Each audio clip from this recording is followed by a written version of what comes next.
Centenarian sa San Quintin, Abra, always be happy. Ang payo upang humaba ang buhay. Atin siyang kilalanin sa report. Sa edad na 103, si Lola Agustina Rodriguez na ang pinakamatandang residente ng San Quintin, Abra. Matalas pa ang kanyang memorya dahil kaya pa niyang ikwento ang kanyang nakalipas. Kaya pa rin niyang magtahi ng kanyang mga damit.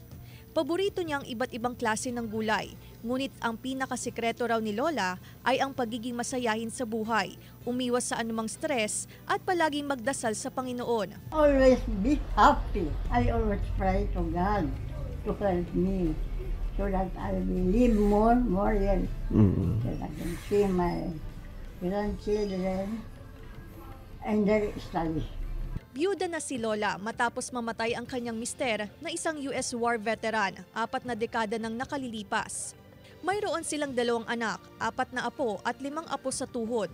Inaalagaan na siya ng kanyang apo dahil hirap makalakad matapos matumba noon. Hangad ni Lola Agustina, matulungan at makitang magtagumpay ang kanyang mga apo. Claire Lacanilaw Dongka, One North Central Luzon.